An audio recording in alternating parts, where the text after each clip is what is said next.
Pues son algunas voces de Málaga, ¿no? Voces que tenían miedo porque se ha habido un estruendo tremendo, un estruendo que ha llevado a quebrar cristales, a casi remover algún que otro elemento, ¿no?, en superficie. Y hemos recibido muchísimas llamadas de personas que querían saber qué pasaba y tranquilizarse. Y también hay mucha gente que dice, mira, la televisión o la radio o la prensa ya está dando la solución. Y mucha otra gente que no se lo acaba de creer, que siempre dice que hay gato encerrado. Una pequeña anécdota: nosotros gestionábamos con varias personas del Ejército del Aire una intervención con un buen amigo, un buen conocido, que más o menos sabía y estaba extrañado de por qué se había producido eso, que no es nada normal, desde luego. Y también relacionaba el hecho porque en Guadalajara hace unos meses pasó exactamente lo mismo, con la misma expectación por parte de la gente. ¿Por qué está pasando esto ahora? Hay una falsa alarma, se sale en busca de algo. En fin, la gente, claro, tal y como está el patio, pensaba en todo tipo de opciones bastante negativas. Pero hete aquí que al final no han permitido a esta persona del ejército, sus superiores, hablar con Milenio 3. Cosa que es hasta comprensible, sinceramente, porque, en fin. Pero, Santi, creo que hay algún dato para ya descartar cualquier tipo de opción más o menos extraña o rara, o quitar el miedo a la gente de Málaga, que es que lo ha tenido durante unas cuantas horas. Sí, de hecho, existe versión oficial del Ministerio de Defensa que afirma que 2 cazas Eurofighter en una maniobra de entrenamiento rompieron la barrera del sonido sobre la vertical de la línea costera de Málaga a 37.000 pies de altura.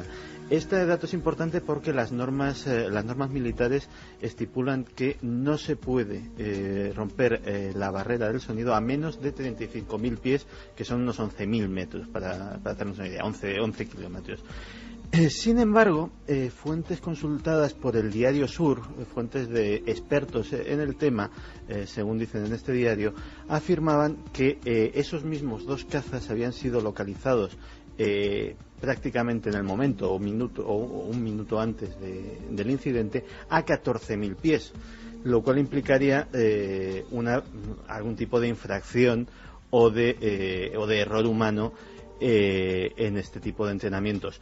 Aunque hay otra posibilidad que nunca hay que descartar, sobre todo estando en Milenio 3, y es que también está la tercera posibilidad, que es que estos cazas fueran muy deprisa a algún sitio. A algún sitio que no sabemos qué. Efectivamente, que nos es desconocido y que realmente porque el estruendo debe de ser de un nivel tremendo, porque toda la ciudad se ha despertado prácticamente. Y que realmente no fuera una misión de entrenamiento, sino fuera un scramble, fuera una misión de interceptación, cosa que nunca sabremos, porque nunca saldrá del ámbito del secreto militar. Asunto zanjado, ¿no? Porque, en fin, entrenamientos. Y a veces son... Bueno, zanjado, y a veces no son. Si supiéramos la verdad. Porque yo lo que tampoco entiendo por parte del Ejército del Aire es que si hace unos meses pasa en Guadalajara, allí se aclaró un poco más, ¿no? Dijeron que eran entrenamientos. Aquí parece que, bueno, no queda tampoco exactamente muy claro. Debe ser algo muy especial para que toda una ciudad salgan las noticias hablando de esto. O sea, el sonido debe ser un estruendo. Igual algún amigo lo ha grabado. Ya, pero hay que pensar también que se está asustando a muchísimas miles de personas y perturbando su paz. Entonces el ejército está para salvaguardar la paz nuestra, no para perturbarla. Y que conste bien claro que me encantan los militares y mi padre era militar. Pero claro, o sea, también hay que pedir una cierta responsabilidad. Es un poco raro. Entonces, no sé. Un accidente, ¿no? Quizás para hacer un pequeño chiste y quitarle un poco de peso a esto, pues bueno, mínimo, o sea, si es un scramble, o sea, si es una misión de interceptación de un objeto que no sabemos qué hace aquí encima, o sea, un objeto volante no identificado, que es lo que nos interesaría. Otro que puede ser otro avión, puede ser cualquier otra cosa. Hombre, pienso que debería hacerse público, decir, señores, pasó esto. Y si es una misión de entrenamiento, pues señores, igual que yo voy con el carnet, con el coche, me quitan puntos, pues que le quiten puntos a los pilotos estos y ya está. Bueno, lo que está muy claro es que a determinadas alturas puede provocar un ruido que es espantoso, ¿no? Se han cimbreado cristales, en fin. Si algún amigo de Málaga lo ha escuchado, y si alguno lo ha grabado incluso, porque quién sabe, pues por favor que se pongan en contacto. 7640, palabra clave de Milenio. Se ha movido la lista, no sabéis cuánto, de los 7 libros del misterio. Se ha movido, pero mucho. Carlos, más mensajes. Pues empiezan a llegar mensajes, Iker, sobre el coltán. Nos dice Silvia que piensa que todas las guerras, todas son por dinero, diamantes, petróleo y ahora este oro azul. Dice que qué hombre más interesante. Vázquez Figueroa, sin duda alguna. Nos piden muchos oyentes, Iker, que por favor podemos repetir también el título del libro. Muy sencillo, coltán. Nos dice también otro oyente que la principal función del coltán es el condensador eléctrico de tantalio, pero que no es un cobre sustituto. Ajá. Nos dice también otro oyente que su padre era director de una mina de tantalio y casiterita en Brasil. De eso hace 20 años, pesa poquísimo y es como el carbón, pero azul. Curioso, carbón azul. Javi también nos contaba que algo sobre el coltán se contaba en la película Congo. Miriam nos dice: hola milenarios, me gusta mucho que dediquéis vuestro tiempo a la historia y también a la arqueología, ya que es lo que estoy estudiando y a lo que me quiero dedicar. Habláis sobre temas que no encuentro en otros lugares y me siento genial escuchándolo y viendo que hay gente que se interesa por ello. Muchas gracias de verdad y seguid así. Bueno, pues bonita frase la de que se siente a gusto escuchándolo. Al final lo hacemos por eso, ¿no? Curioso también, nos vuelve a escribir Tomás. El militar. Más que nada contando un poquito lo que contábamos antes. Nos dice que Cerler era otro refugio militar. O sea que este caso no es en Cerler, sino en un refugio cercano. Nos dice que había dos, uno era Cerler y otro Rioseta, justo encima de Canfranc. Nosotros hablábamos por radio todos los días con el cuartel de Cerler, también sé que por allí pasaban cosas muy raras. Un compañero mío llegó a ver un militar con traje antiguo al lado de él en el espejo, pero cuando se giraba hacia atrás no había nadie, solo lo veía al lado de él en el espejo. Desde esa noche no pudo dormir solo. Él era el encargado de radio y el que comunicaba todos los días con Cerler. Por cierto, si pasáis por la carretera de Canfranc a Candanchú, en la puerta del destacamento militar de Rioseta hay una placa conmemorativa de todos los militares que allí murieron. Si podéis, investigarlo. Pues ese si podéis investigarlo, no dudes que lo haremos, ¿verdad, Juanje? Hombre, yo creo que ya le estoy llamando para decirle a mi chica que la semana que viene esté en casa. Desde luego que sí, claro, son como esos fogonazos, ¿no? También es bonito que a veces, pues hay que decirlo, no es cuestión de, y esto es un poco, no es cuestión de, ¿cómo decirlo? El éxito o lo monetario, hay cosas que no se compran ni se venden, y por ejemplo es la emoción cuando llega una noticia de estas, que luego puede quedar en nada, o sí, pero lo que hace el reportero es decir, caramba, pegar un puñetazo en la mesa y decir, hay algo, hay gente que ve algo, hay una cosa esperando, y eso es maravilloso. Hombre, maravilla además decir una historia que nadie en este país ha investigado y que nunca se ha hecho pública y de repente tenemos una oportunidad de investigarla, de estar ahí y de vivirla, merece la pena. Luego si hay más gente que sepa más, por favor, milenio3con número@cadenaser.com, milenio3con número@cadenaser.com y 7640, palabra clave milenio. Sí, decía eso, o sea que como periodistas y como investigadores es una maravilla el poder revivir una parte de la historia de este país que nadie conoce, que en este caso es la historia de Rioseta. Yo cuando estuve investigando lo de Cerler, me comentaron que había otro cuartel que después de la famosa avalancha también habían sucedido fenómenos extraños, pero nadie me dio nombre alguno y lo tomé como un rumor sin fundamento, la verdad, que hasta esta noche. Mabel también nos decía: buenas noches, amigos del Milenio, soy de Málaga y el día de los cazas que rompieron la barrera del sonido era increíble porque todo el mundo decía con toda certeza que había habido atentados en distintos cuarteles de la Guardia Civil. Caramba. Pero nadie había visto ningún destrozo ni nada. Claro, menudo susto que se tuvo que llevar toda la ciudad, ¿no? Nos dice también que, sin embargo, gente de distintos extremos de la provincia nos llamaba diciendo que lo había oído igual. Se habría volado Málaga entera. También nos decían: hola, soy de Zamora, yo estuve de vigilante en la cárcel vieja de Zamora y sentí y oí cosas muy raras. Un saludo a todos.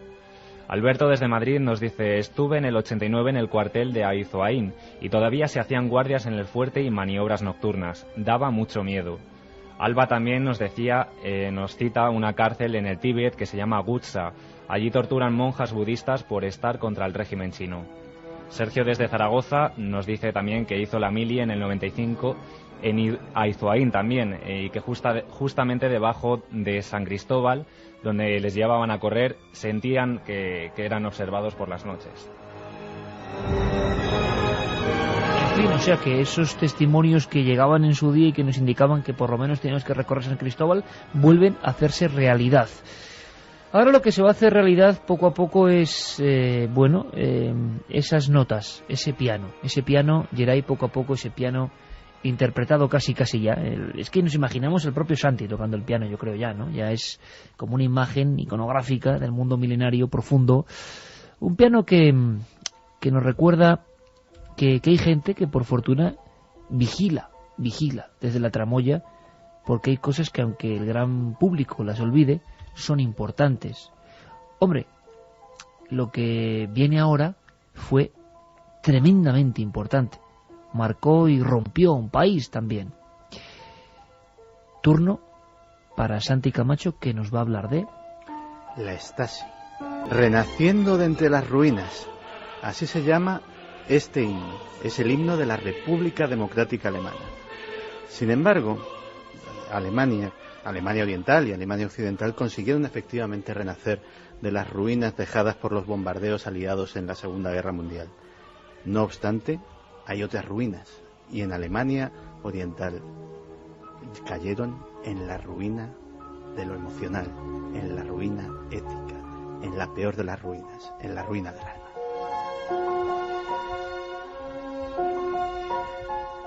En 1950 se crea la Stasi, el Ministerio de Seguridad del Estado. Posiblemente el órgano represivo más importante, más eficaz y más despiadado de todos los tiempos.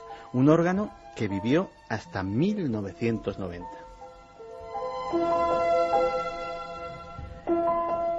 El 9 de noviembre de 1989 cayó el muro de Berlín. Todos los que ya vivíamos por aquella época y tenemos años para contarlo, recordamos con emoción un día en el que cambió para siempre la historia. Pero ese no fue el día en el que murió la Stasi. Durante 2 meses en el ministerio, las destructoras de papel, las estufas, estuvieron trabajando sin descanso, quemando y destruyendo papeles uno tras otro, hasta que el 15 de enero de 1990, en algo muy parecido a la toma de la Bastilla, los ciudadanos de Berlín asaltaron el edificio al grito de «darnos nuestros expedientes». Sin embargo, no todos eran inocentes y no todos querían sus expedientes para ver qué se decía de ellos. Entre los asaltantes había muchos colaboradores, muchos espías, muchas personas que no querían que sus vecinos, que sus amigos, que sus esposos se enterasen de que los habían estado espiando en secreto. Hoy el día, el museo, que es ahora la sede de la Stasi, en la calle de los Normandos de Berlín, se puede visitar y se pueden ver hileras e hileras e hileras de documentos, 180 kilómetros de expedientes colocados uno tras otro en interminables estanterías. Lo tenían absolutamente todo, lo sabían absolutamente todo. Sabían qué marca de tabaco fumaba cada ciudadano de la RDA, cuál era su comida favorita, quiénes eran sus amigos y sus enemigos, qué preferían hacer o que les hicieran en la cama. Y todo ello gracias a una red de amigos, familiares, vecinos, los llamados IM, los colaboradores extraconfidenciales. Sumaban 300.000. Uno de cada 50 ciudadanos de la RDA pasaba puntualmente, día a día, semana a semana, informes sobre sus compañeros de trabajo, sus familiares, sus amigos, la gente que vivía en su bloque. Todos esos informes se tabulaban en la sede del ministerio.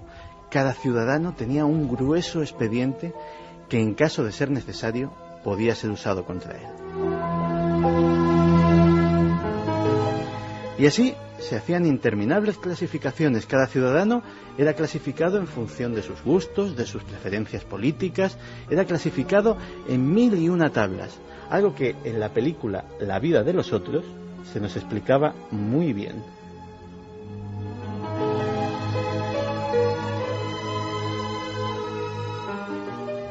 Existen 5 tipos distintos de artistas, Wisla. Y Draiman, por ejemplo, es el cuarto, antropocéntrico histérico. No soporta estar solo, le gusta conversar a todas horas y tener amigos cerca. En ningún caso hay que juzgar a este tipo, estaría encantado. El arresto provisional es el mejor método, es el camino más rápido para desarmarle. Aislamiento total y sin decirle cuánto tiempo estará encerrado. Ningún contacto humano en todo el tiempo, ni siquiera con los vigilantes. Todo lo contrario, un buen trato. Nada de hostigamientos, insultos ni escándalos. Nada de lo que pudiera escribir más adelante. Se sabe mucho de lo que este personaje nos hablaba, de los siniestros interrogatorios interminables de personas que eran capturadas a la salida de su casa mientras estaban en el autobús, en el momento en el que menos lo esperaban, y se les preguntaba por las cosas más diversas. Algunos eran considerados peligrosos para el Estado, y con eso se acababa en silencio. En 1999, la revista Der Spiegel publicaba una historia aterradora de cómo se acababa con algunos de esos disidentes, sin hacer ruido. Había un método. Mientras estaban en detención, sin que ellos lo supieran, se les irradiaba con radiación, y luego se les devolvía a su casa. A la semana, al mes, un cáncer hacía su aparición. La muerte era rápida en algunos casos y nota lenta y agónica, pero desde luego nadie podía demostrar que el Estado tenía algo que ver con esto. La Stasi también era vengativa. Tenía su propio equipo de fútbol, el Dinamo de Berlín, y en los años 70 la estrella era Lutz Eigendorf. Eigendorf cometió el terrible pecado de desertar a Occidente, de desertar a la zona occidental, habiendo pertenecido al equipo de la Stasi. La venganza fue decretada automáticamente y tardaron en cobrársela 4 años. En marzo de 1983, Eigendorf sufrió un extraño accidente de tráfico a consecuencia del cual falleció 2 días más tarde. Cuando se desclasificaron los papeles de la Stasi, cuando se pudo entrar en ese archivo inmenso, en el expediente de Eigendorf estaban contenidos todos los detalles del atentado que se hizo pasar por un accidente de tráfico. La sofisticación era tal que cuando te llevaban a esas salas de interrogatorio, en la silla había un trapo absorbente, una bayeta. Esa bayeta luego era, después de que el interrogado pasara por allí, guardada en un frasco. Prácticamente había un frasquito para cada uno de los que habían pasado por las instalaciones. Esos frascos se guardaban porque esa bayeta estaba impregnada con el olor de esa persona. Si algún día había que utilizar los perros para rastrearla, había que utilizar a los sabuesos para perseguirla por el campo o por la ciudad, ya sabían qué perseguir.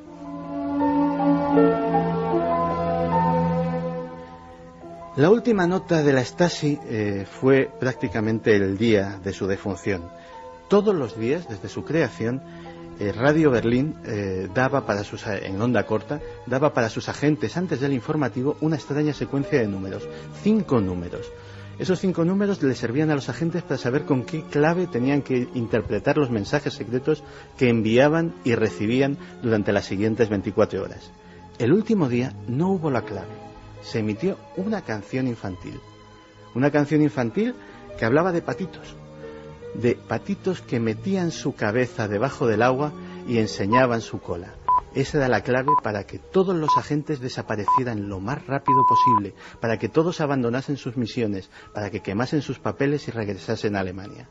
Ese fue realmente el día final de la Stasi. Voy a volver a mencionar este detalle porque, según los juristas, el que lo dijese en los archivos de la Stasi sin que hubiese nada firmado por ella o escrito por ella, es decir, siendo todo pruebas circunstanciales, no demostraba que ella efectivamente hubiese sido espía de la Stasi, con lo cual se quedó en un ten con ten legal la cosa, pero fíjate qué historia personal tan terrible. Y murió poco después este hombre, además, efectivamente, ¿no? Que la estampa yo creo que ya es del cine del siglo XXI, seguro, ese hombre con los cascos en el sótano escuchando, es una estampa del siglo XXI, la vida de los otros. Es una estampa del siglo XXI, y yo recomendaría... Del cine del siglo XXI. Yo recomendaría a todo aquel que vaya a Berlín que pregunte por esa calle de los normandos, porque por 3 euros, 3,50 creo recordar, se puede visitar el cuartel general de la Stasi, se pueden ver esas estanterías. La consulta no se puede hacer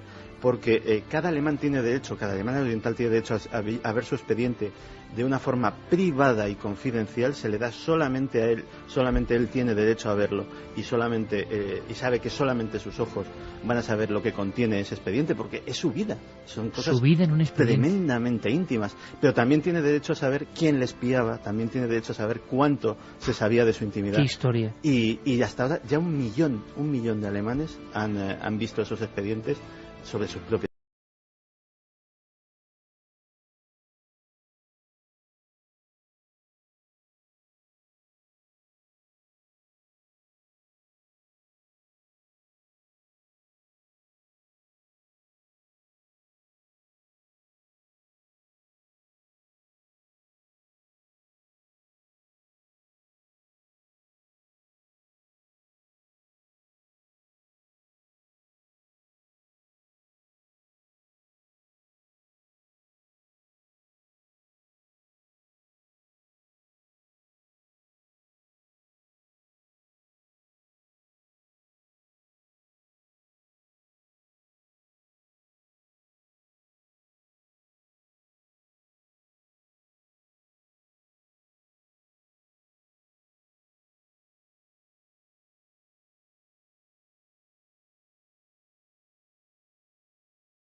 Pues de verdad que si podéis, se lo estoy diciendo a Juanje por línea interna, ir a ver esa película, recuperarla, porque la vida de los otros, verdad, la escena, la mirada de ese hombre, ¿no? Que yo no sabía esa historia personal, en fin, todo un tiempo no tan lejano, de esa Europa fraccionada en dos, que vuelve a unirse de alguna manera, no sin problemas, después de ese día de noviembre del 89. A mí me ha recordado una historia que vi a nivel personal, que fue en Cuba.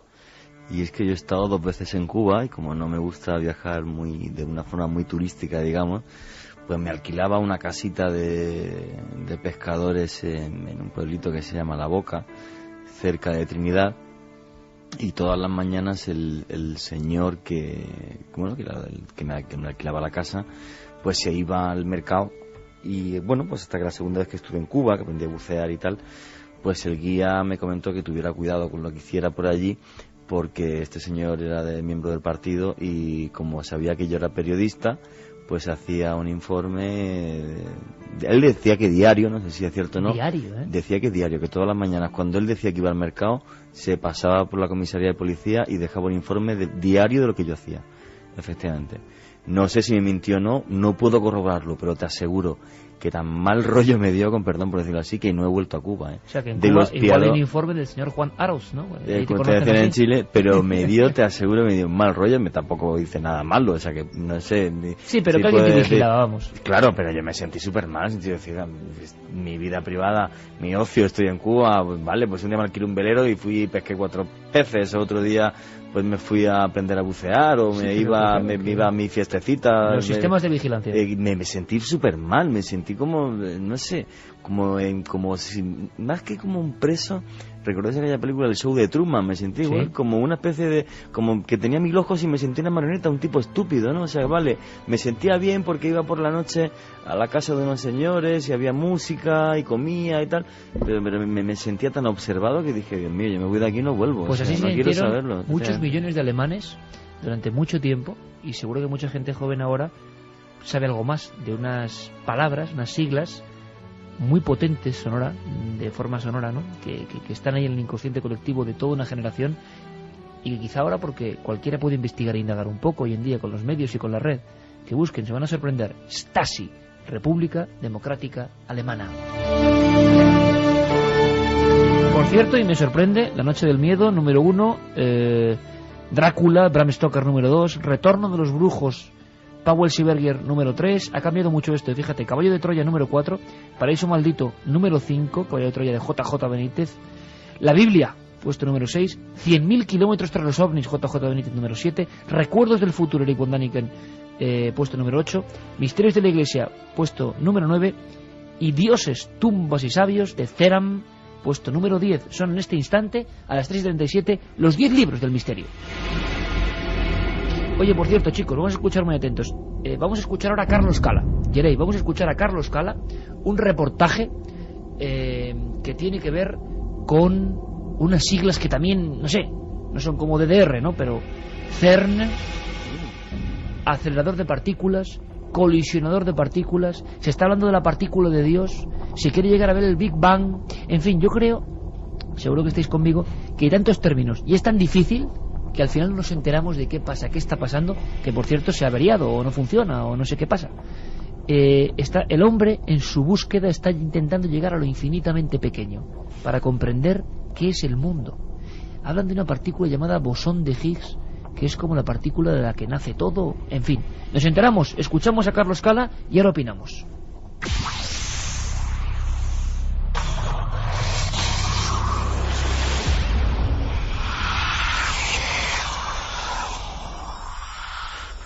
Tras la euforia inicial, 3, 2, 1, 0. Nothing.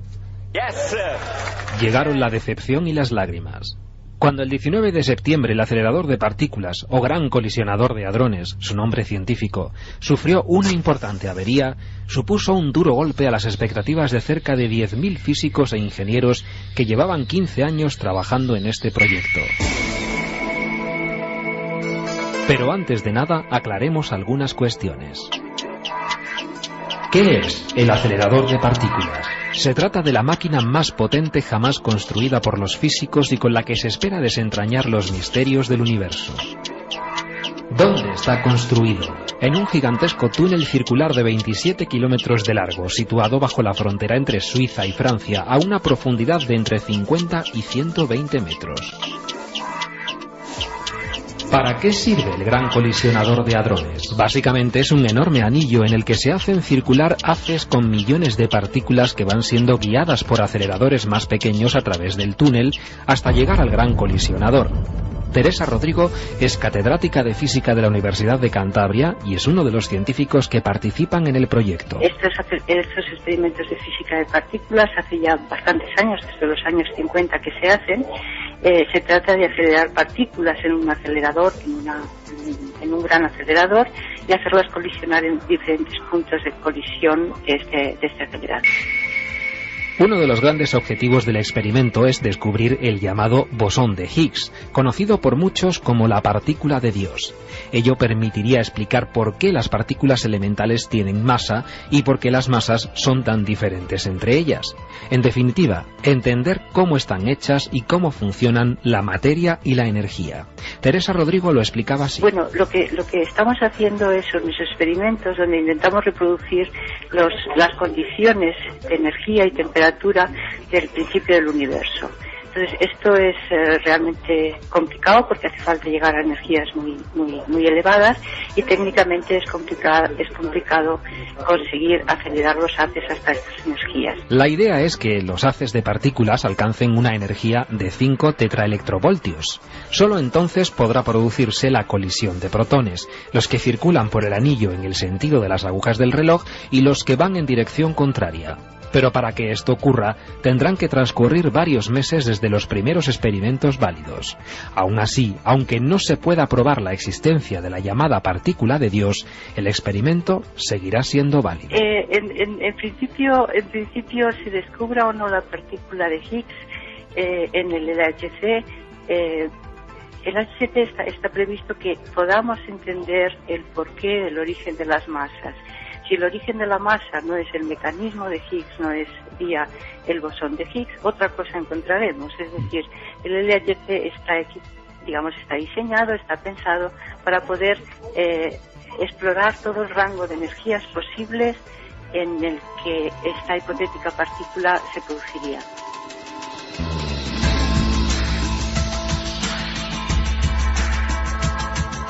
El acelerador de partículas está formado por 1.600 enormes imanes superconductores, que para funcionar correctamente deben ser enfriados hasta 270 grados bajo cero mediante 130 toneladas de helio líquido.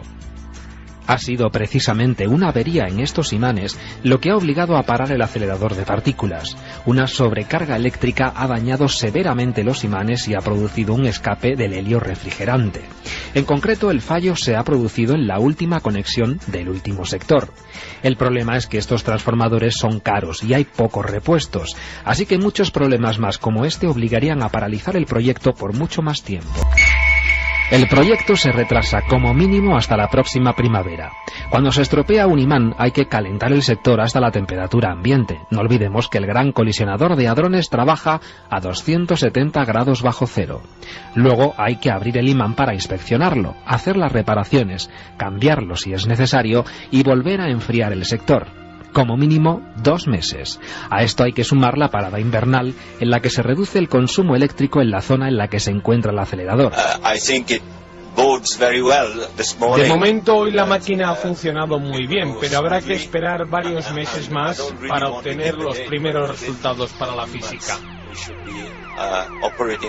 En efecto, aunque la espera será mayor de la prevista, en abril de 2009, cuando el acelerador de partículas se ponga nuevamente en funcionamiento e incluso se aceleren los trabajos para recuperar el tiempo perdido, sabremos si el gran objetivo, si el experimento del milenio, queda o no registrado en los libros de la historia.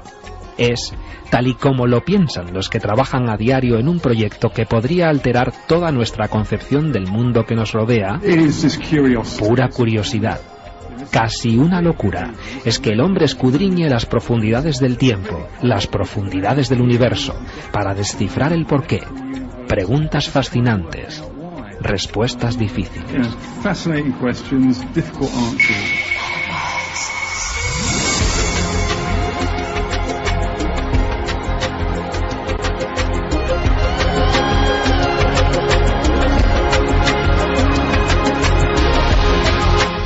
Milenio 3.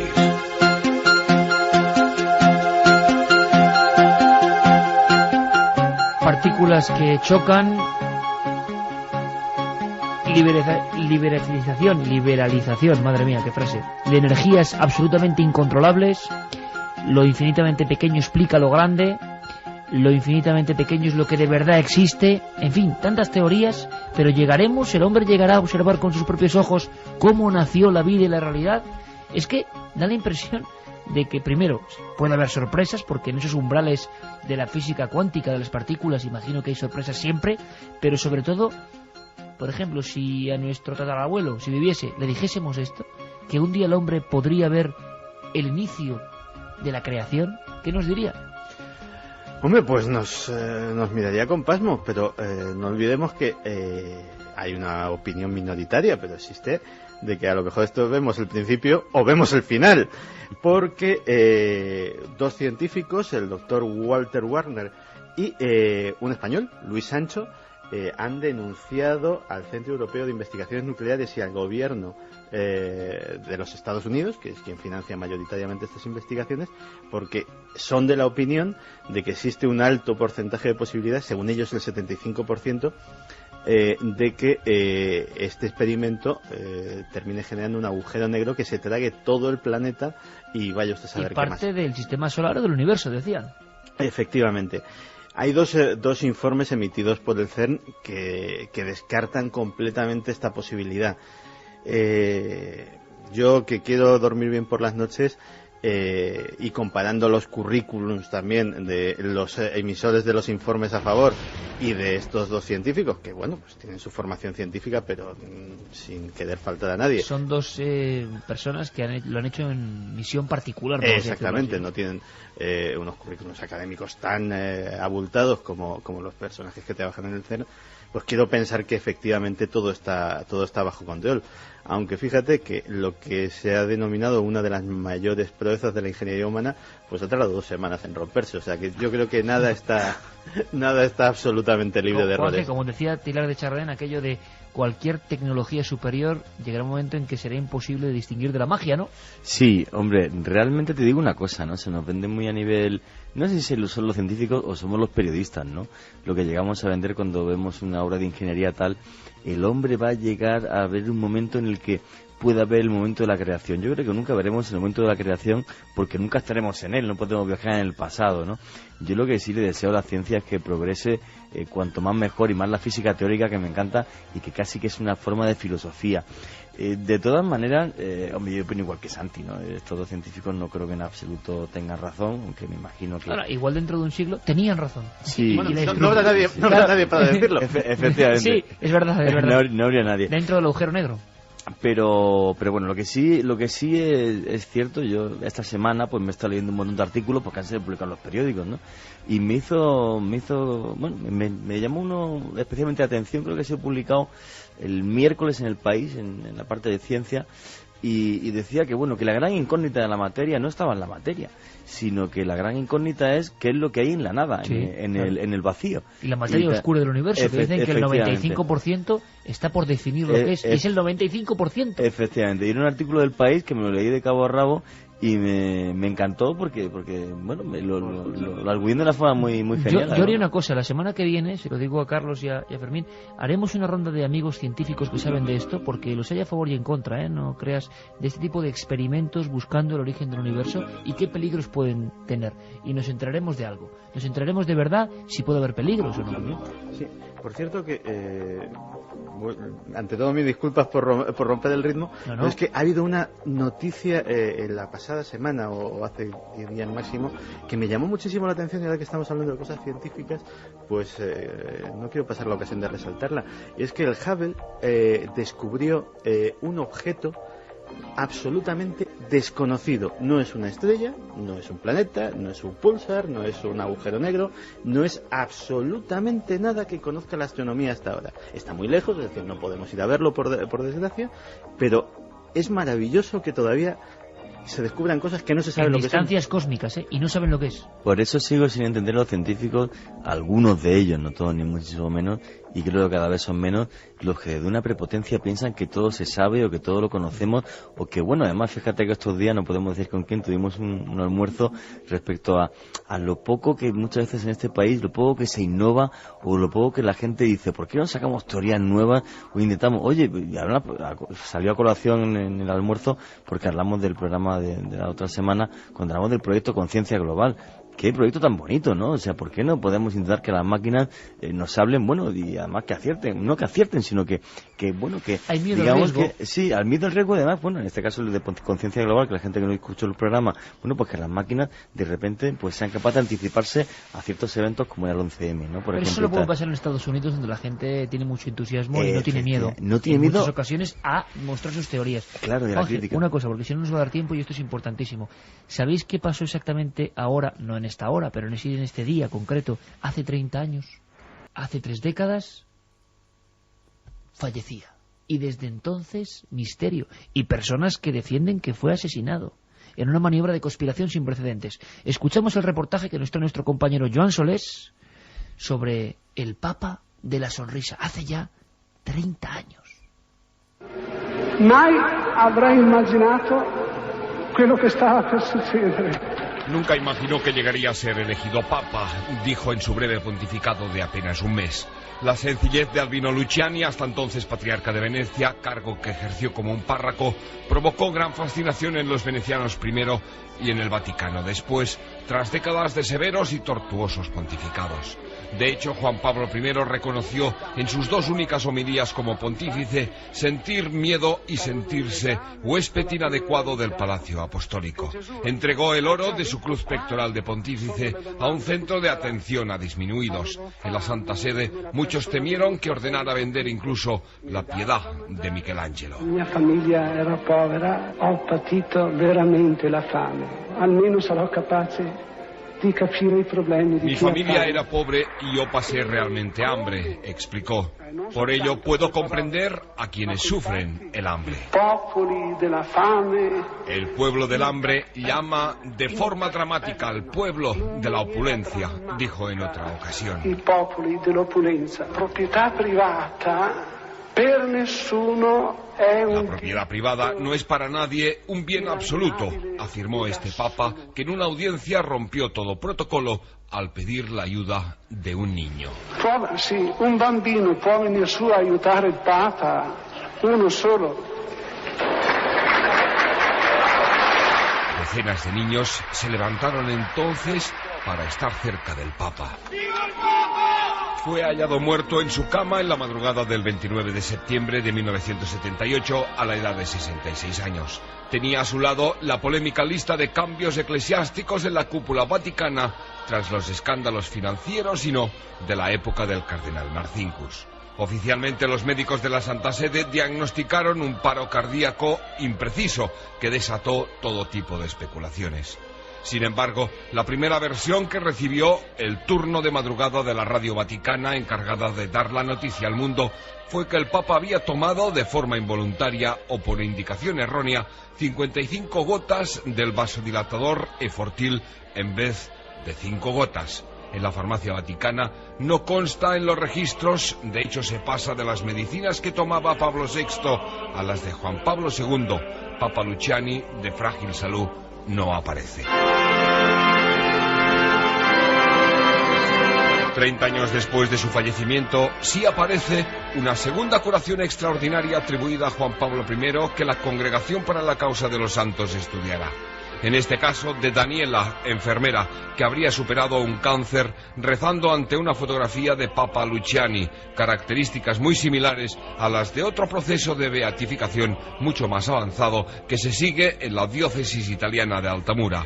El vicepostulador, Giorgio Lise, ha confirmado que se trata de curaciones extraordinarias que la medicina no sabe explicar.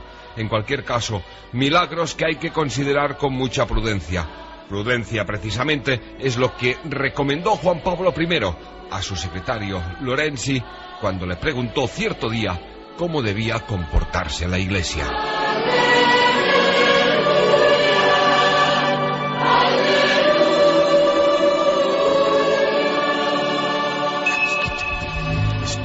¿Quieres conocer la respuesta? Milenio 3 en la SER. Semana intensa, con mucha investigación, y lo que viene, que soñéis todos mucho, que soñéis con buenas cosas, intentad con todas vuestras fuerzas ser muy felices. Y nos ha sorprendido gratamente un reportaje aparecido en la revista Más Allá del excelente escritor Joaquín Albaicín, un hombre que sabe mucho del mundo del toro, que ha escrito libros fantásticos como Gitanos en el Ruedo o Diario de un Paulista, dedicado a ese monstruo del toreo, Rafael de Paula. Y ha hecho un reportaje, sin embargo, que se separa un poco de las corrientes más ortodoxas, pero que entra de lleno en la temática también de este programa, que es el misterio, los presagios de muerte, las cosas que ocurren de vez en cuando y se transmiten en un universo tan ancestral, tan maravilloso, tan cerrado en sí mismo, como es el de los toros. Toreros que adivinan su óbito, personas que sienten extrañas sensaciones justo en la tarde en que son corneados, subalternos dotados, vamos a llamarlo, de cierto gafe o de cierto sentido trágico, y que están siempre presentes en algunas malas tardes, o por ejemplo misteriosos personajes que aparecían en algunas barreras y que sobre todo obsesionaban a maestros de la talla de Manolete. Don Joaquín Albaicín, buenas madrugadas, ¿cómo estás, compañero? Hola, buenas noches, encantado de hablar contigo. Pues encantados nosotros, un reportaje sensacional donde desgranas un sinfín de cosas que yo creo que no son nada conocidas y que, bueno, que nos demuestran que hay un mundo ancestral con cierto atavismo, ¿no? Ciertos condimentos lógicos primitivos donde intervienen, por supuesto, historias de lo sobrenatural. Imagino que te has encontrado en tu investigar sobre este asunto un sinfín de historias. Hablas de presagios de muerte en el ruedo. Joaquín, ¿podrías explicarnos por qué has titulado así este reportaje? Bueno, sí, estos son un conjunto de historias que yo, pues, llegaron a mi conocimiento, sobre todo un poco por el ambiente familiar, que las escuché de niño, y después pues a través de toreros con los que tengo amistad, o gente relacionada con el mundo de los toros que me las ha contado, ¿no?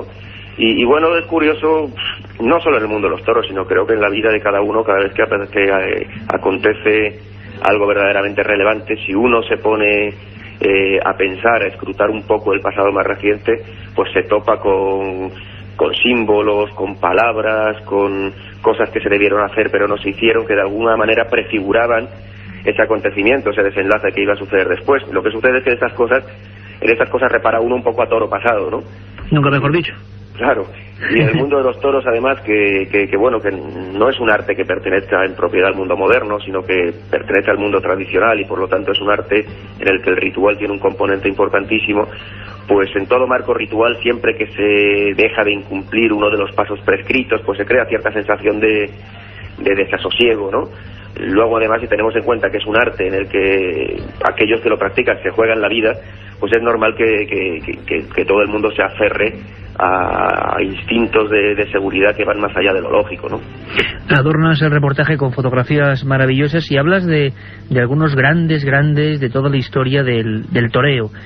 Uno que es aficionado, al menos un poquito, ¿no? Intenta aprender de ese ambiente, como decimos, ancestral, ritual, mágico, sin duda, del toreo. Pues ha ido a hablar mucho, por supuesto no lo vimos ni tú ni yo, de Joselito, uno de los grandes toreros de la historia que falleció en Talavera de la Reina al comenzar la década de los 20. Hay ciertos presagios en esta historia, tú lo utilizas como, digamos, entrante en el reportaje. ¿Qué ocurrió, Joaquín?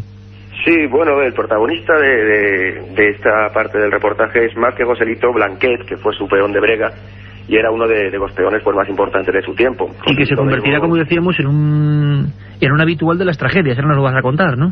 Sí, de alguna manera, porque Joselito lo llevaba siempre en su cuadrilla, y parece ser que bueno, el mismo día en que José toreaba en Talavera, estando en el patio de cuadrilla, ya a punto de salir a la plaza, pues Blanquet le comentó a Enrique el Almendro, primo de Joselito, que también banderilleaba con él, y le comentó, qué raro, estoy oliendo a cera, ¿no?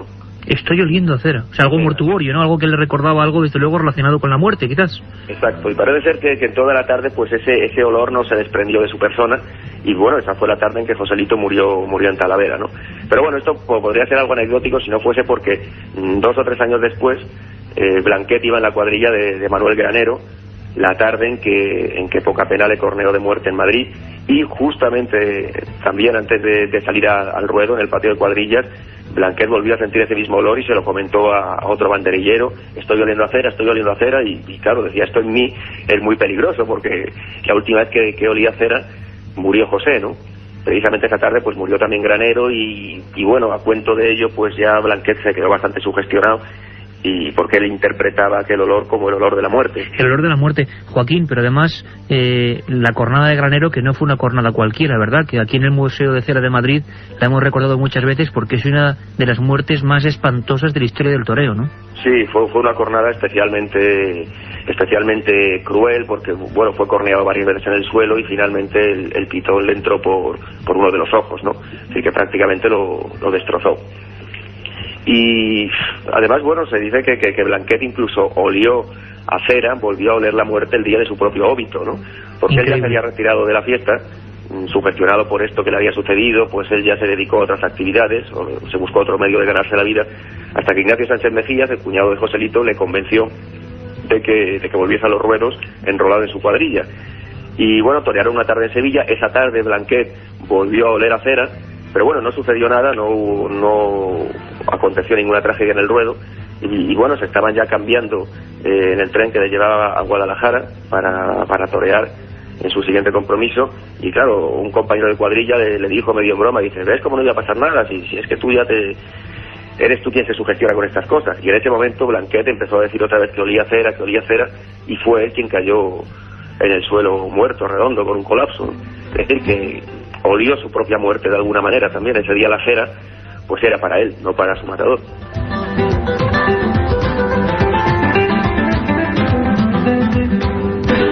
Sencillamente de poner los pelos de punta, Joaquín, la historia de Blanquet.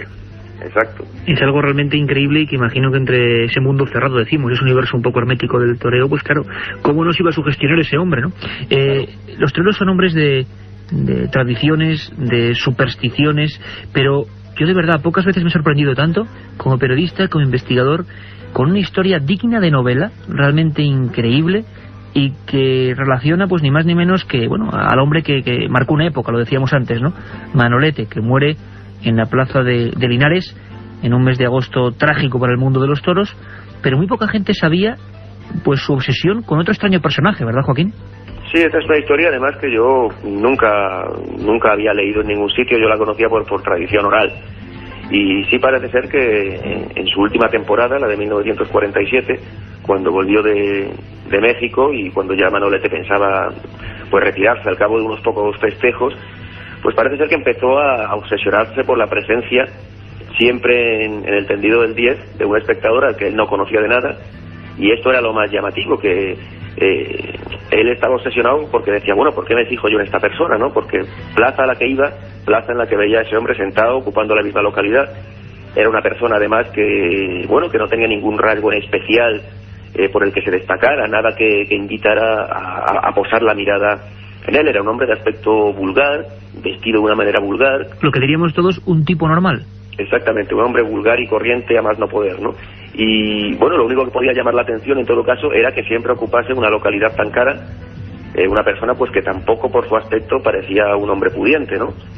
Y bueno, Manolete incluso preguntó a los miembros de su cuadrilla, preguntó a su apoderado, a la gente de su entorno, oye, ¿sabéis alguien quién es este hombre? Porque este toreo en Santander y está en Santander, toreo en Vitoria y está en Vitoria, toreo en Barcelona y está en Barcelona. Y la verdad nadie le conocía. Incluso había una circunstancia muy extraña, que era en cuanto doblaba el sexto toro, en cuanto moría el último toro, se volvía Manolete hacia el tendido, hacia la localidad que ocupaba este hombre, y él ya no estaba allí. Es decir, parecía como si hubiera sido la primera persona en marcharse de la plaza. Entonces él pues parece ser que se obsesionó bastante con esta persona, y luego bueno, hay una historia en cierto modo relacionada que tiene que ver con su última tarde, la tarde de Linares. De Linares. Luis Miguel Dominguín recuerda, dejó unas notas manuscritas en las que hablaba de un individuo que estaba aquel tarde en la plaza y que de alguna manera recuerda un poco a este personaje, porque bueno, en aquel momento había un sector del público que intentaba un poco azuzar a Luis Miguel contra Manolete, intentando despertar una cierta competencia. Entonces vio a un hombre que insultaba a Manolete de una forma feroz, brutal. Y bueno, Luis Miguel se fijó en esa persona. Además era un hombre que hacía unos aspavientos muy aparentes, era un hombre que no podía pasar desapercibido. Y bueno, pues cuando cogió el toro Manolete, lo llevaron a la enfermería. Bueno, vio a esa misma persona ya no atacando a Manolete, sino atacándole a él, culpándole con ese afán suyo de enfrentarse con Manolete, haber sido el culpable de la cornada, ¿no? Era la misma persona. Al cabo de las horas, cuando Manolete ya expiró en la enfermería de la plaza, ese mismo hombre entró y se echó a llorar sobre el cadáver, y curiosamente Luis Miguel preguntó a varios amigos suyos que estaban sentados junto a él y nadie le recordaba, ¿no? Luis Miguel dijo textualmente que de alguna manera creía que ese hombre era una especie de encarnación o de visión de la muerte, ¿no?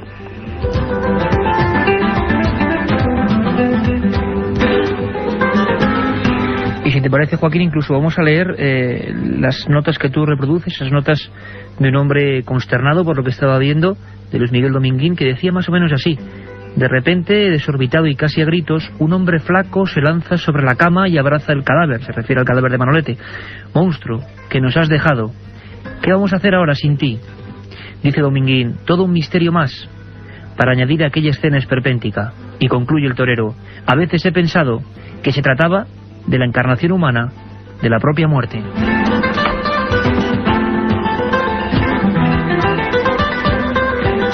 Un mundo apasionante y en el que seguiremos indagando con Joaquín Albaicín. Nos has dejado francamente impresionados. Fenomenal trabajo, compañeros. Sabemos que hay un montón de documentación más, que en este mundo del ruedo, de la sangre, del ritual del toreo, es escarbar un poco y encontrar un sinfín de misterios.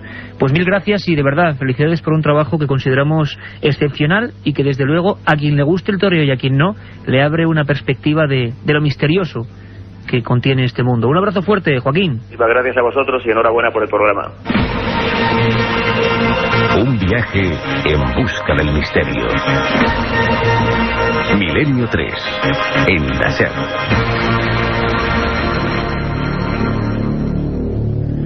Y 26 minutos, seguimos en Milenio 3. Impresionante, Carmen, Joaquín Albaicín, menudo trabajo, qué gran comunicador, un joven compañero que trabaja en ABC, en varios medios de comunicación, que ha hecho esos fantásticos libros como Diario de un Paulista o Gitanos en el Ruedo, y que bueno, pues se ha puesto a indagar y hay mil cosas más por contar, ¿no?, en ese mundo atápico. Da hasta un poco de carne de gallina ese. ¿Quién sería, Carmen, ese hombre de traje gris con sombrero que obsesionó a Manolete? ¿Sería eso propiamente? ¿Tú qué crees? Cualquiera sabe, Iker. Yo estoy segura de que Manolete veía algo, pero no sabemos si era cosa de su mente o de verdad ese ser, ese hombre, estaba ahí. Pues quien sí está ahí es Santiago Camacho.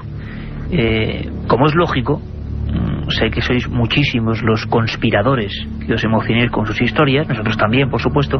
Hemos recibido muchas cartas porque en un par de semanas Santiago, que estaba con sus cosas, pues claro, no nos traía nuevas historias y nos reíamos amablemente con vosotros con esos mails que nos enviabais, porque decíais, ya estáis conspirando contra Santiago, ya no está su sección porque se mete con los grandes poderes. No, Santiago sigue en el equipo y en primera línea. Nos habéis escrito muchas veces hablando de la cara de Marte, ¿verdad? Esa sonda Viking que de repente en el planeta rojo describe algo como ruinas. Y el tema de las ruinas en Marte, ruinas en la Luna, todo tipo de cosas, se ha hablado mucho de ellas. ¿Qué hay de verdad, qué hay de mentira? ¿Qué hay de conspiración? ¿Qué hay de añadidura humana? ¿Lo descubrimos con Santiago Camacho? Vamos allá.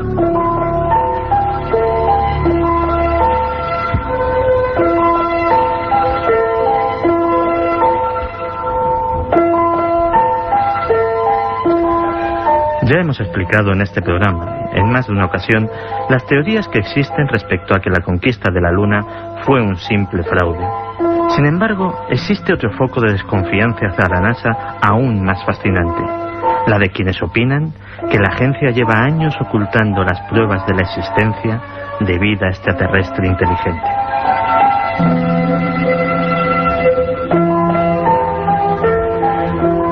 Estas teorías experimentaron un renovado impulso en el verano de 1996, cuando se anunció por parte de la agencia el descubrimiento en la Antártida de un meteorito que contenía microbios fósiles. Un meteorito procedente de Marte. A partir de aquel entonces se hizo popular en el mundo la figura de Richard Hoagland, un divulgador científico que trabajó para la CBS durante el proyecto Apolo y que afirma, ni más ni menos, que existen restos arqueológicos tanto en la Luna como en Marte.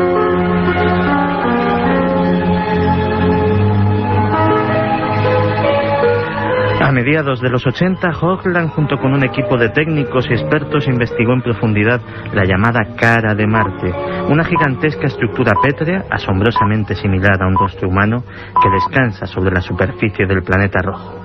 Llegaron a la conclusión de que era artificial.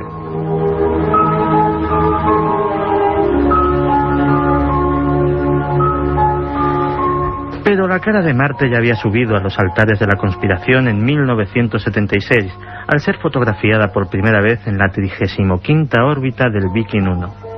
Descubierta por los analistas de imagen Vincent Di Pietro y Gregory Molenar, su principal defensor ha sido realmente Hoagland, quien es conocido ya desde hace tiempo con el sobrenombre de El Hombre de la Cara.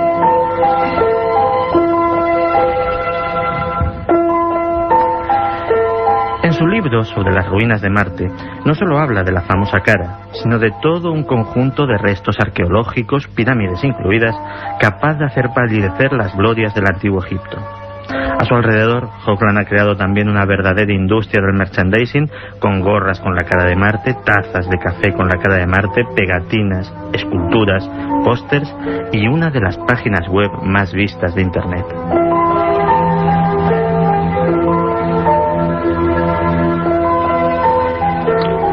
Pero Marte no sería el único lugar donde la NASA habría ocultado la presencia extraterrestre. Desde 1969 se ha especulado con la posibilidad de que el pequeño paso que Neil Armstrong dio en la Luna fuera presenciado por testigos no invitados procedentes de otros planetas. La historia de los avistamientos ovni protagonizados por astronautas es larga y algo ha ido saliendo a la luz a pesar del secretismo de la NASA. ¿Quién sabe?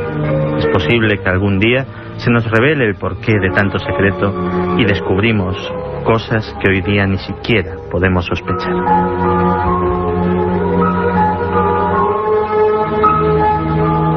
Un viaje en busca del misterio. Milenio 3, en la SER. Si quieres viajar a lo desconocido, no dejes de leer El Archivo del Misterio de Iker Jiménez, los libros del tercer milenio. Colección El Archivo del Misterio de Iker Jiménez, publicado por Editorial Edad. Próximos títulos ya a la venta: La Sábana Santa de Carmen Porter, Casas Encantadas de Francisco Contreras, El Secreto de la Gran Pirámide de Manuel Delgado y Vampiros de Miguel Gómez Aracín. La otra realidad. Milenio 3, en la cadena SER. Estamos de aniversario, aunque ya se ha pasado. Empezamos un 1 de junio, un 1 de junio del 2002. Hoy estamos a día 2, ni más ni menos. Y además de el nacimiento de Milenio 3, siendo un poco así presumidos, en broma por supuesto, pasaron muchas más cosas en este gran disco duro que es la historia del hombre. Tal día como hoy, en 1605, aparece la primera edición del ingenioso hidalgo Don Quijote de la Mancha. Unos años más tarde, en 1875, el logopeda escocés Alexander Graham Bell inventa un micrófono de membrana para su teléfono. 1908, una Real Orden prohíbe la actuación de las mujeres en la lidia de toros. Hoy hemos hablado de toros, Iker. Era de rigor ponerlo. 1909, primer vuelo en aeroplano con pasajeros. Lo realizó el aviador francés Louis Blériot, con 2 personas a bordo. Ya en 1957, más de 2.000 científicos de todo el mundo, encabezados por el físico y premio Nobel estadounidense Linus Pauling, piden la suspensión de las pruebas con armas atómicas. Desde luego que no lo consiguieron, eso de limitar las armas atómicas. Pasaron más cosas en 1966, Carmen. La sonda lunar Surveyor 1 de Estados Unidos aluniza después de un vuelo de 3 días. En 1967, el periódico Informaciones publica que en San José de Valderas, cerca del restaurante La Ponderosa, más de 20 personas afirmaron haber visto una bola de fuego que recorrió varias veces la zona, volando muy bajo y que acabó posándose a unos 50 metros de ellos usando una especie de patas de trípode. En el suelo quedaron unas huellas y una zona bastante grande del suelo, como si hubiera sido sometida a una gran temperatura. 1973. El Lute es detenido en el barrio de Juan 23, en Sevilla, con su hermano, el Toto. Y ya en 1989, biólogos italianos encuentran un nuevo y sencillo mecanismo para crear animales transgénicos en laboratorio. Un sinfín de cosas, un 2 de junio, entre ellas una historia apasionante, año 67, el ovni de San José de Valderas, aquí al ladito, cuando esa zona de Madrid era pues campo casi desolado, en los castillos del Marqués de Valderas. Os preguntéis mucho por esa historia de Humo y los ovnis de Alcorcón y de Aluche. Lo contaremos con todos los documentos. Pero si ahora, si os parece, si os viene bien el plan, a estas horas de la madrugada, cogemos la mochila, cogemos la cámara del alma y el micrófono que recoge los sentimientos y vemos eso que es transcurrir la vida y el misterio, en definitiva la radio, Milenio 3. Carlos Barroso se ha marchado a Haití, ni más ni menos, y nos va a contar cosas. Agarraos bien, si estáis en la cama, como sé que muchos lo hacéis, subiros la sábana hasta la barbilla, porque vamos a hablar del país de los muertos vivientes. Milenio 3, periodismo de lo desconocido, en la SER. Haití se encuentra en la parte occidental de la isla española, el lugar descubierto por Cristóbal Colón el 12 de octubre de 1492. En 1697 España cedió a Francia ese territorio formado por cadenas montañosas y llanuras en el centro, que se abren hacia el mar protegidas de los vientos alisios por numerosas elevaciones. El café es su principal producto de exportación. El territorio está fuertemente desforestado y la erosión es uno de los grandes problemas que amenazan el terreno. Con una población mayoritariamente rural y con pocos recursos energéticos, la madera es una de las principales fuentes de calor, lo que provoca un aumento de la tala de árboles. La mayor parte de la población, más del 90%, desciende de africanos. Pero Haití es un país donde lo oficial no casa mucho con lo que la población lleva a la práctica. 2 asuntos pueden servir como ejemplos. El idioma oficial es el francés, pero la mayoría habla el creol, una lengua que mezcla el inglés, el español y el francés antiguo con elementos africanos. La religión oficial es el catolicismo, pero la práctica del vudú está muy extendida.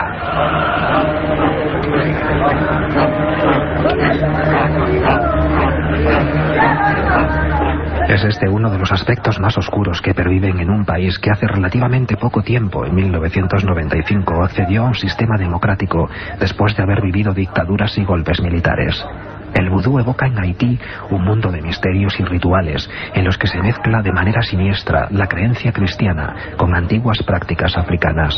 Un mundo en el que la magia negra, los cánticos, los bailes y el sonido de los tambores se mezclan en una interminable muestra de irracionalidad. Los Hungan, o brujos que dominan las técnicas del vudú, son los encargados de planificar los rituales. Ellos ofrecen sacrificios de animales, fabrican las muñecas de trapo en las que se clavan alfileres para provocar el dolor a la persona que representan, y dominan las técnicas de zombificación, con las que controlan totalmente la voluntad de las personas sometidas. Esto se consigue gracias a un compuesto llamado polvo zombie, elaborado a base de plantas, huesos humanos, tarántulas, sapos venenosos, gusanos y una toxina que se encuentra en el pez globo, un veneno muy potente que genera este animal en los ovarios de las hembras. Solo con inhalar este polvo se pasa de la vida a la muerte y después de la muerte a la vida de forma progresiva.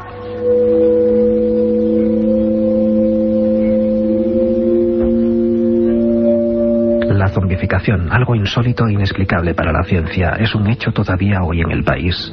Bien es verdad que antaño la existencia de los muertos en vida estaba más extendida, pero los casos constatados son relativamente recientes. En 1962, Clarivius Narcís comenzó a sentirse mal de manera inexplicable. En el hospital, sin apenas poder respirar, sus constantes vitales fueron apagándose poco a poco. Clarivius pudo oír cómo los médicos daban el pésame a su hermana que le acompañaba, cómo le cubrían con una sábana, cómo le introducían en el ataúd mientras sus familiares lloraban, y sobre todo, cómo la tierra caía sobre la tapa de su ataúd.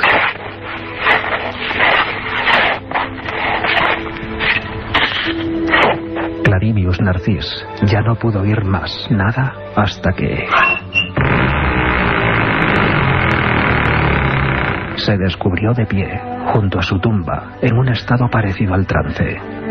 Mientras dos hombres volvían a llenar su tumba de tierra, otro le ataba las manos y le conducía a una granja, donde pasó a formar parte de los esclavos que trabajaban en ese lugar. Así permaneció durante 2 años, hasta que su amo dejó de administrarle narcóticos, lo que le hizo regresar a la realidad junto con todos los demás zombies.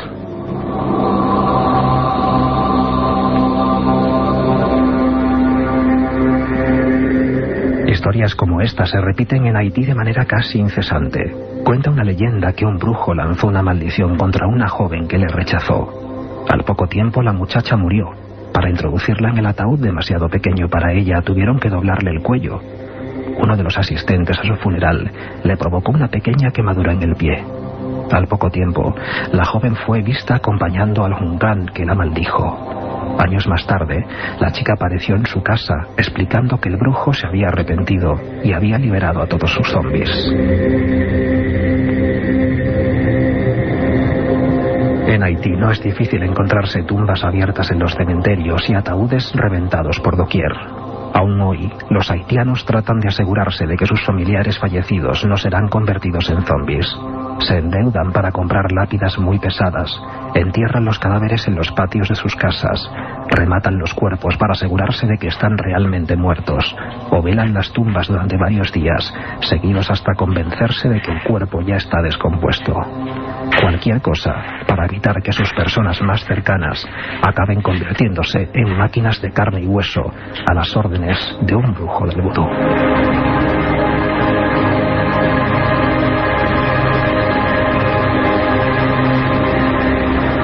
Un viaje en busca del misterio.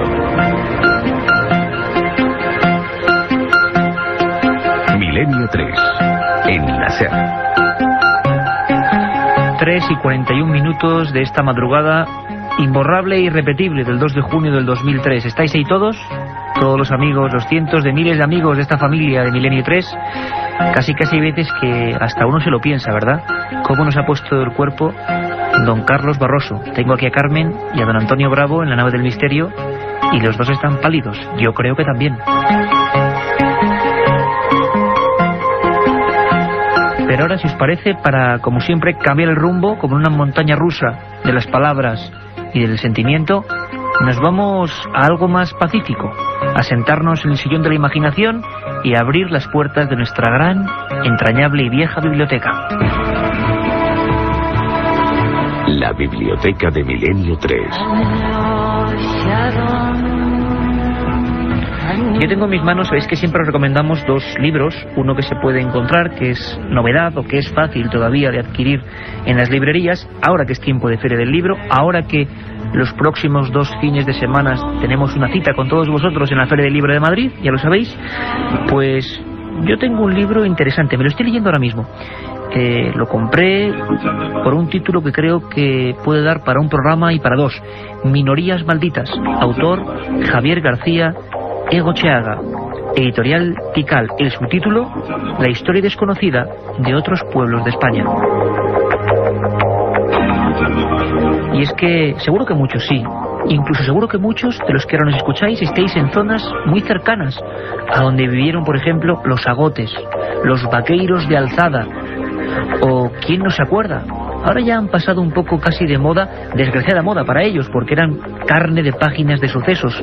Los quinquis, los quincalleros. ¿Qué fue de los pasiegos que decían que vivían como en otra remota era en el magnífico Valle del Pas de Cantabria? Los enigmas de los maragatos, culturas dentro de culturas, que fueron apartadas, ignoradas, temidas, microsociedades al margen, como podrían ser, por ejemplo, aunque aquí en este libro no se incluye, un día haremos un especial, ojalá desde allí, los urdanos. los habitantes del bello y terrible a la vez paraíso maldito de las Urdes. Agotes, margatos, vaqueiros de alzada, no se incluye aquí, pero también existen los brañeros de Logrosán, pueblos malditos. Ya lo sabéis, un interesantísimo estudio. Hacen falta cosas como esta. Hacía por lo menos 25 años desde que publicara Juan García Tienza Pueblos Malditos Españoles, que no tenemos una biografía de esas otras razas y culturas que conviven con nosotros y de las que apenas quedan recuerdos de algunas de ellas, pero los hay en las piedras y en los caminos. Si queréis, si os apetece, os planteo pronto un programa, quizá en verano, en un nuevo horario, quién sabe. Pueblos Malditos de España. Apetecible, ¿verdad? Es la recomendación. Minorías Malditas, Javier García Egocheaga. ¿Y tú, Carmen, qué tienes? Veo una portada espectacular de la Editorial Planeta, por ahí. Pues si antes nos ha puesto los pelos de punta Carlos Barroso, yo creo que el libro que traemos hoy también es un caso para ponerlos. Los demonios de Ludun. El autor Aldous Huxley, la editorial Planeta, y fue publicado en el año 1980. En alguna librería de viejo todavía queda algún ejemplar de Los demonios de Ludun. En este libro el autor habla sobre un supuesto caso de posesión demoníaca acaecido en el año 1631 en la aldea francesa de Ludun. Allí, según dice Huxley, las monjas de un convento de Ursulinas aseguraban estar poseídas por demonios que les engendraban espantosos impulsos hacia el párroco local, hombre culto y hermoso, adorado por las mujeres de la aldea y detestado por sus maridos. Las religiosas aseguraban que toda la culpa la tenía el sacerdote, Urbain Grandier. Este, tras pasar por muchos interrogatorios, fue acusado de hechicería, juzgado, torturado y al final Iker fue quemado vivo en la hoguera. ¿El propio sacerdote? El propio sacerdote. Se creían que... Caramba. Por unas historias amorosas que había también entre sacerdotes y religiosas, pues al final montaron todo este espectáculo porque era así y no era una posesión demoníaca, vamos. Yo, por lo que he podido investigar, se trataba más de histéricas que de otra cosa. De este caso se han hecho además una ópera que lleva el mismo título que el libro, 2 películas tituladas Madre Juana de los Ángeles y los Diablos. En definitiva, hay que ver una obra en la que se mezcla la brujería, la demonología, la superstición y la mística del siglo XVII. Pues hoy, a pesar de que un libro sea nuevo y otro sea viejo, ambos viajan a el ancestro, lo atávico, lo antiguo. Uno, Carmen, Los demonios de Ludum, Editorial Planeta. Autor Aldous Huxley. Aldous Huxley.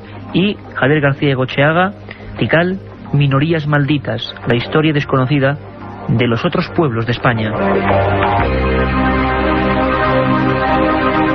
Yo creo que hemos tenido casi de todo. Hemos empezado con toros, hemos seguido con una historia apasionante relativa a Marte, nos hemos marchado ni más ni menos que a Haití. ¿Qué os parece si conectamos todos los teletipos, si esta nave del misterio se convierte en una central de información y os damos todas las notas importantes que en torno al mundo de lo desconocido ha ocurrido en todo el planeta? ¿Tenemos preparados ya los corresponsales? Sí, vamos allá, el informativo. Milenio 3, con Iker Jiménez, en la cadena SER.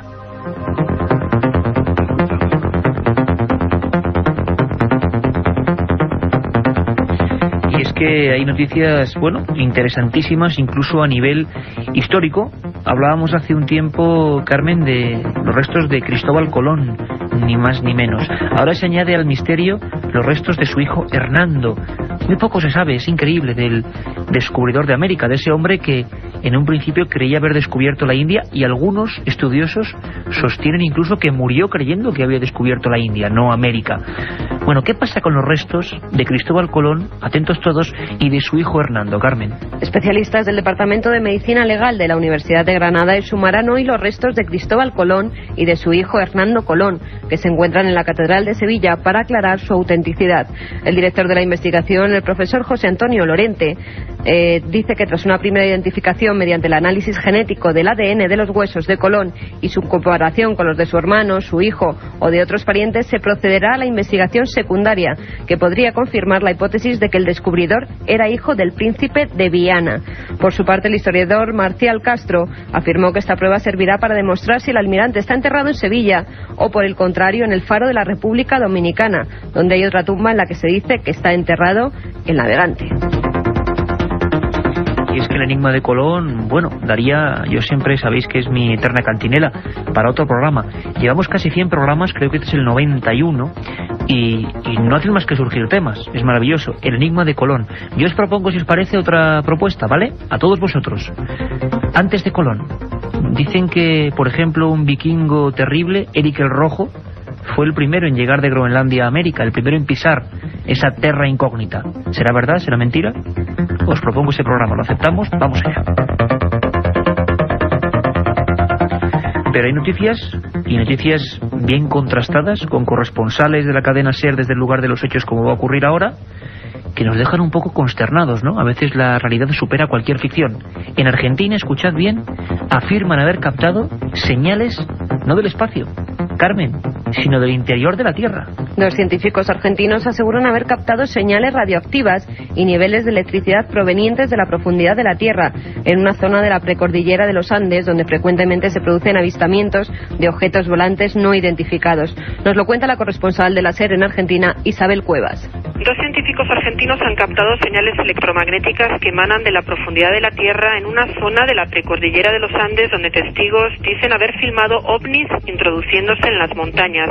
Omar Gese y Jorge Milstein consideran que las microondas registradas a cerca de 3.000 metros de altura, cerca del Nevado de Cachi, en el noroeste argentino, no son originadas por causas naturales, sino por tecnología que escapa al conocimiento humano. Gese ha indicado que una de las hipótesis es que en esa zona haya una boca de entrada de aeronaves a una suerte de ciudadela intraterrena, a la cual también se puede acceder desde otros países andinos como Perú y Ecuador. Más allá de la parte turística, y que ya se ha transformado en un lugar donde mucha gente quiere ir a ver lucecitas y demás, el fenómeno está presente en el lugar desde hace miles de años. Eso está registrado en petroglifos en la zona, en leyendas. Las imágenes recogidas en las filmaciones muestran aeronaves de enorme tamaño que se trasladan a gran velocidad y se dividen en varios aparatos que luego vuelven a unirse. Estos objetos voladores penetran en un área montañosa rica en minerales. Los dos expertos piensan seguir midiendo las ondas electromagnéticas que allí se registran con instrumentos más precisos. Y ahora vamos al epicentro del milagro, un tema en el que tú, Carmen, iba a decir es experta, pero a nosotros los periodistas de Milenio 3, que somos solo eso, periodistas, no nos gusta llamarnos expertos de nada. Somos investigadores, contadores de cosas para que vosotros sepáis más. Pero es que es uno de tus temas preferidos. Hace menos de un mes hicimos un especial sobre misterios de la Iglesia y parece que hay un nuevo misterio de la Iglesia, en esta ocasión en Chile, porque carabineros de ese país han notificado, ni más ni menos que al Vaticano, el presunto milagro por la intercesión de un sacerdote. Una especie de amalgama extraña que nos parece de otro tiempo y que ha pasado ahora mismo, Carmen. El director general de Carabineros de Chile, Alberto Cienfuegos, viajará hasta el Vaticano para dar conocimiento de un presunto milagro que ha salvado a uno de sus agentes. El sargento Luis Pezo Matamala, mientras estaba de servicio, fue alcanzado por una bala que se alojó en su cráneo. Tras ser trasladado al hospital, los médicos aseguraron que sufría daños cerebrales irreversibles y mortales de necesidad. Pero el padre Lorenzo Torres decidió encomendar al policía a un sacerdote italiano, a Nicola Donofrio, al que se le atribuyen numerosos milagros. A los pocos días el sargento se recobró por completo de sus heridas y ya ha sido dado de alta. Y es que uno nunca deja de sorprenderse, esta maravillosa y mágica, a veces trágica también vida. Y hace poco, Carmen, leía un libro de un gran periodista que ya no está, uno de esos grandes reporteros del diario Pueblo, era Felipe Navarro Yale, que hablaba de qué bonito es cada día salir ahí fuera a contar lo que hace nuestro hermano, el hombre. Y es que el hombre, nuestro hermano, tiene la capacidad de hacer lo peor y lo mejor. Por ejemplo, de agruparse en una asociación arqueológica y hacer descubrimientos apasionantes como los que ha ocurrido ahora mismo en Barcelona, que han hallado restos de una gigantesca batalla que permanecía ahí en el subsuelo, ¿verdad, Carmen? Arqueólogos del Museo de Mataró han encontrado en la cueva dos Ríos más de 25.000 huesos humanos que pertenecen a guerreros muertos en una batalla prehistórica. Todos los detalles nos los trae la corresponsal de la cadena SER en Barcelona, Cristina Crespo. Los arqueólogos del Museo de Mataró en Barcelona han hecho público ahora el informe sobre el descubrimiento de 25.000 huesos de hombres de la prehistoria, un descubrimiento que se hizo en 1995 gracias a unas obras de construcción. Los Los huesos pertenecen a cerca de 200 individuos del tercer milenio antes de Cristo que, según las investigaciones llevadas a cabo por los expertos, habrían muerto en una importante batalla. Entre los restos hay tantos de hombres como de mujeres y junto a ellos se han encontrado hasta 80 puntas de flecha de sílex que se lanzaban con arco. El director del Museo de Mataró, Carles Marzada, explica así el descubrimiento. La troballa en aquel momento que la va a hacer El descubrimiento que en este momento hizo personal del museo fue una cueva donde, al iniciarse la excavación, apareció una cueva sepulcral. Tuvimos la suerte que pocos años después de construirse, se hundió la entrada y eso preservó el interior. Se encontraron solo 11 metros cuadrados los restos de cerca de 200 individuos procedentes de una batalla en el pueblo que hoy se conoce como Dos Rius. D'una batalla que va haver en aquella època en el poble que avui té el nom de Dos Rius. Los restos encontrados han permitido saber que se trataba de una comunidad que residía en Dos Rius, a unos 10 kilómetros en el interior, en el verano y que en invierno viajaba hasta la costa. Lo que no se ha podido determinar es qué pudo provocar una batalla tan importante como para que murieran cerca de 200 individuos. Enigmas, como decimos, del hombre. Ese hombre que, como decimos también, se comporta de las formas más diversas. Fíjate, Carmen, 13 miembros de una secta arrestados en China y por una causa que me parece terrible y desagradable. 13 miembros de la secta de inspiración cristiana Mentui fueron arrestados en la provincia de China de Hunan por proselitismo, por aprovecharse de la epidemia de neumonía atípica. Terrible, Iker. Al parecer, los líderes hacían creer a sus adeptos que solo los seguidores de su movimiento se salvarían de contraer la enfermedad.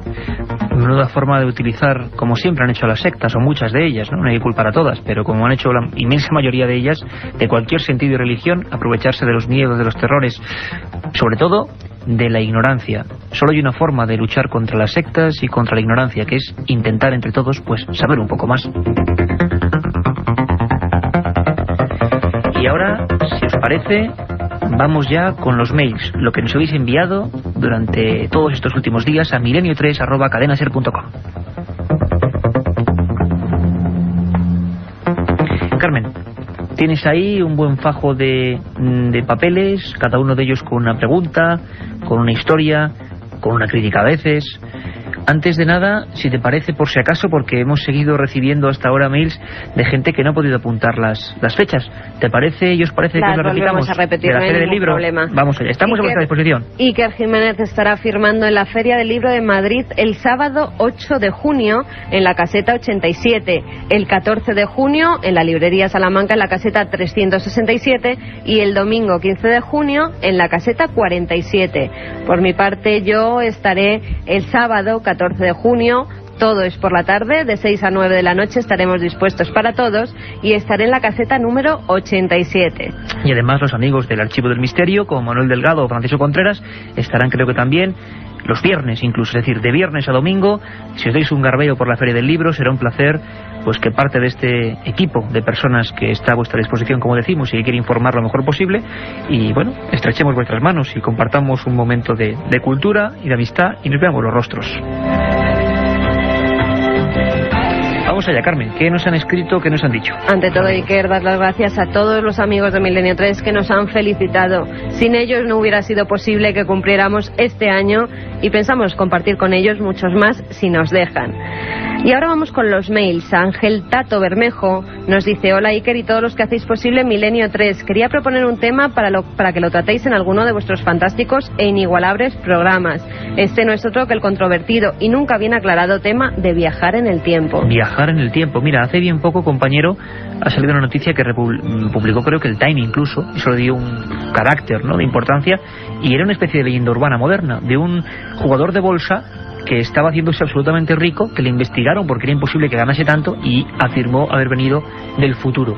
Al final parece que es una leyenda urbana, por supuesto, pero ¿todos son leyendas urbanas? ¿Ha habido gente que lo ha intentado? La ciencia ahora mismo dicen que en la URSS, en la antigua Unión Soviética, hoy en Rusia, se están haciendo pruebas de este tipo. ¿Está ocurriendo ahora? Haremos un programa.